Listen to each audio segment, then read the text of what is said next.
acid from that. You have the habanero, which gives you a little bit of bite on the side of your tongue. Then the mint and a little bit of that honey on the back end. It's wonderful. We're working on a key lime pie. Oh, geez. It turned out well. We're trying to do some other things to it, trying to mess with it. We're working on a s'mores. We're working on an Oreo cookie. Good Lord. All kinds of stuff. And we can do those either in the lighter meads or in the bigger bottled meads, the higher alcohol stuff. Damn. So we're going to get into a lot of barrel aging on our bigger meads. I was going to ask how does barrel aging work when it comes to mead? Is it it's great. It's great. One of our traditional meads we have called Golden Grail. Okay. It's called a Bochet style mead. Bochet is a burnt honey mead. Okay. But we don't actually burn the honey. Right. Some people do because they like it. It kind of has that burnt marshmallow taste from the s'mores. Campfire. Yeah. But we caramelize the honey. We get it real dark, and then we age it. It's actually aged in a bourbon barrel. So all of the caramel, all the honey, the vanillas and everything come out in that. And but because of the size, we were only able to make it at like a barrel at a time. Yeah. So you're only looking at 60 gallons. So and you're looking at it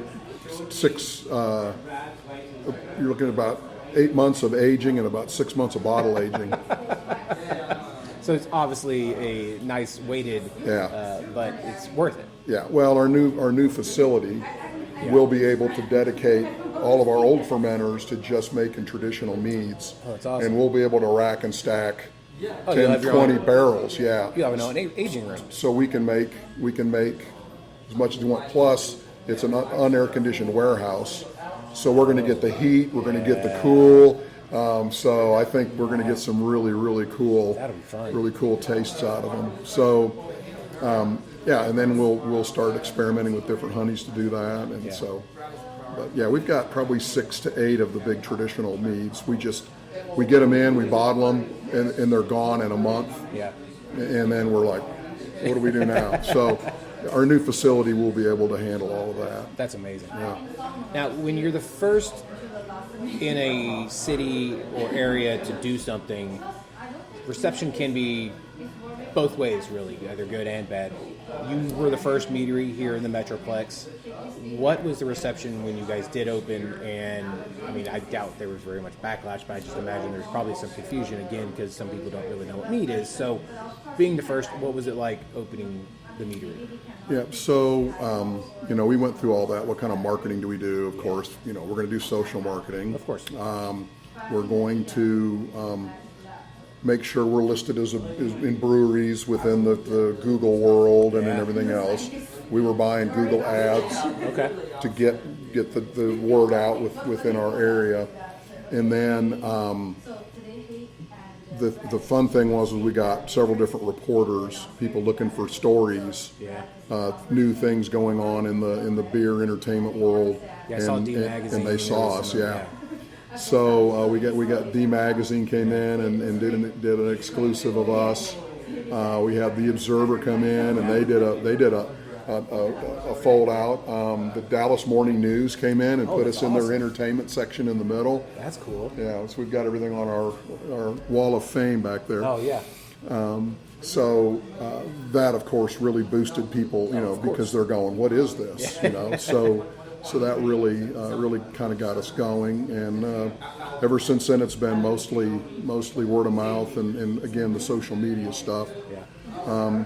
Now that we're in production, we've been going to Big Texas Beer Fest, the North Texas Irish Fest, Best Little Beer Fest, the Observers. We do all of those, and now people are going. They come and try. They go, this is great. Where can we get it? So now our push is to get into tap rooms, and then if they can start buying us in the tap rooms, then that's a force multiplier for us. And now these different outlying areas. So we are in on rotation. Oh, cool. If you've been down there. Oh yeah, I love them. Yeah, and I talked to them. We had like 6 people come in. We had your stuff at on rotation.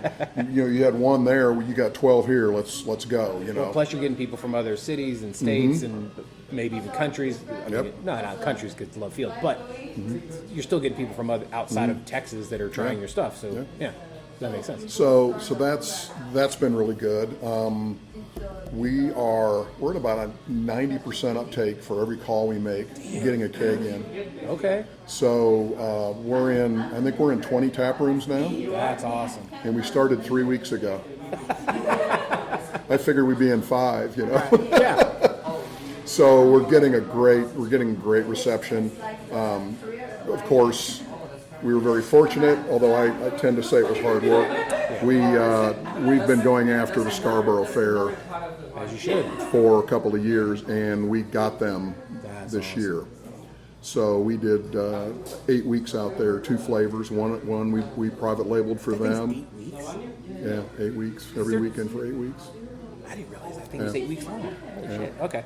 And we did our cherry noir. Yeah.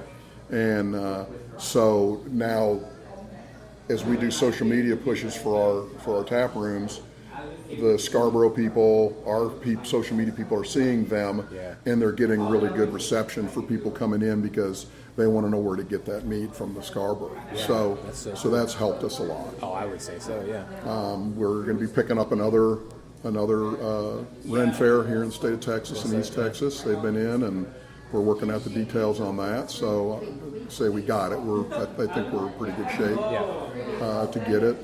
We've sold some of our meads to out of state for guys that are doing Renaissance fairs that are wineries that need products. So we've done that. There you go. So that's helped us.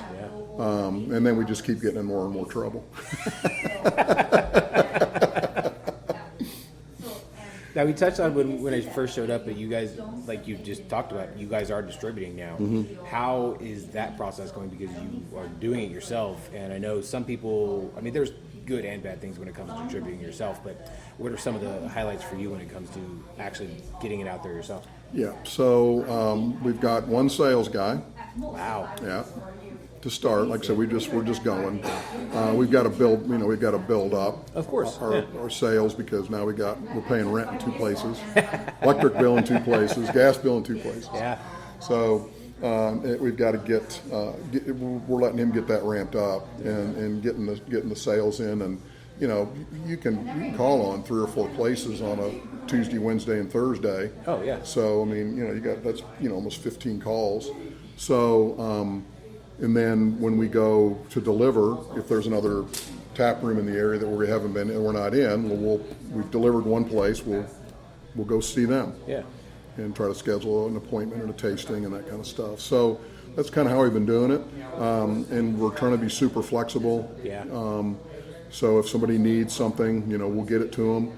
And then eventually when we get enough concentration in an area, then we'll set up a delivery day. There you go. When we do that, then we'll be able to coordinate all that. So that now we've got this guy, this guy, this guy, and this guy. We got eight kegs we're delivering. Boom, Wednesday we go deliver it, drop it off, and then go from there. So we'll eventually do that. But as we get that going, then eventually we'll look at hiring some salespeople. And expand. We'll probably look at a distributor maybe for West Texas and a distributor maybe for East Texas, where we can't get. I mean, it could be a haul, yeah. And then hopefully we'll get some people that will work with us on that, because I know as being new as well, distributors, they're going to go, well, it's a lot harder for us. We can sell this guy really easy, so they're not going to, percentage-wise of the take, they're going to probably require a little more for us. So we have to really be conscious of what we're doing. But I mean, how many other really meads are going out there that are trying to get distributed? So there's a couple from out of state. I know Bee Nectar was around for a while, although I talked to one of our customers and they said they haven't been able to get them for a while. I don't know what's going on with them. Moonlight Meadery is from out of state. Yeah. You can get Schramm's mead over at Vector Brewing. Oh, really? Yeah. I did not look at that one. They've got some of this bottled. They got some of the bottled stuff over there. They've carried us, and we hope they'll carry us again. Yeah. And then the other one is Meridian Hive. Okay. And they're out of Austin, and that's primarily all they do. I don't believe they have a tap room. I think they just do. They do HEB. They do a lot of canning. Gotcha. And then they have distributors come up here and distribute. So, like I said, now they're doing mostly cans because these tap rooms don't want to take up tap space on something that concerns them. So, whereas we're local, and we can put the word out and people come in here, so we can get people in the door for them, and they don't mind doing the kegs. Makes so. sense. Now, we talked about how you started this with your son, and your wife seems to be a very big presence here, and I think you said your stepson is the salesman, so it's obviously very family-oriented here.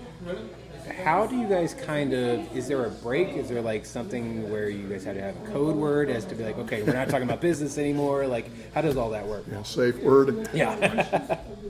Well, the boys don't live with us, so I would hope not. That keeps it easy. Yeah.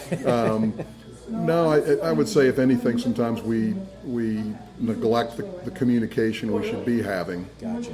Because you're family and you're busy and you're doing things, and you don't look at it as like paid employees where, hey, make sure this gets done, even though we have to do it. So we kind of have the opposite problem. We're not communicating as much as we should. Because we take a lot of that for granted, being family. That's going to get done. They're not going to let that sit there, and then you come in and it's still sitting there. You're like, yeah. So yeah, we work on the communications part. But no, as far as the business is concerned, we talk business when we're here, and we normally don't when we're not here. That's awesome. That's good. You guys are able to just turn it off like that. 'Cause I know I've heard a lot of people, they like on rotation. I talked to them, and they were like, there's times that she's like, okay, we're not talking about it, because like they'll be out to dinner and he's looking at a beer menu and he's like, oh, she's like, no, we're out to dinner. No, none of that right now. Now, you guys have been open for 5 years, or you guys celebrating your 5th year anniversary this year. Correct. Uh-huh. Congratulations, by the way. Thank 5 you. years is huge. What are some of the highlights, and then what are like maybe one low light from the last 5 years? Oh wow! Well, of course, COVID's easy as a low light. Obviously, I mean, that's kind of the easy one. The trouble we had trying to find a production facility. Okay. And I don't know if it was because of COVID. I understand, talking to some of the real estate people, that a lot of these people during COVID started these little businesses where they were shipping through Amazon, so they were buying up warehouse space to store stuff, and so it was kind of pushing the rent up a little bit. And we're like, we're not doing anything here other than just making the stuff. We don't want to pay, an exorbitant plate. We're not looking for, something in this huge spot right on Beltline or something, And it felt like they were all asking a lot of money. Then there was issues with, trying to put chillers in and put in floor drains and doing all the stuff that you have to do in these locations. And so that we fought that for probably a year. Wow. And after what had happened to us with COVID, I wasn't going to start distributing again until we were able to produce enough product. That makes sense. Because when we, after that, we were, we're kind of running out here, and then we don't have flavors on tap here, and, we're delivering a keg somewhere, and, it just didn't make any sense at the time without having enough distribution. So that's been really tough. And highlights, the whole process has been just really interesting. It's been a lot of fun. It's great fun working with family. Yeah. I mean, it can be a pain too. Yeah. But it's been a lot of fun. In working in a small spot like this, we've had a lot of challenges, but we've been able to kind of persevere and make it work. And because we're family and we're small, we're super flexible. That's cool. So we can do a lot of cool things. So yeah, getting into the new flavors, trying new things. I mean, those have been, that's been a lot of fun for us. And then of course, getting this new space and doing the distribution has been, just amazing for us. We're just so excited about it because it can really escalate us and really get us to be a really well-known brand in Dallas-Fort Worth to start, and then hopefully the rest of the state. I mean, DFW is gigantic, and it's not getting any smaller, so it's a good thing. Yep. Now, I know this one's going to be a little hard, but top 3 favorite meads you guys have made here? Top 3 favorite. Well, the Magician Which was delicious. It's our mainstay, and it was one of the first of 5 meads we've made, and it has stood the test of time because people, especially people don't know what meads are, knowing it's honey. I mean, that's just a fantastic mead because it's light, it's easy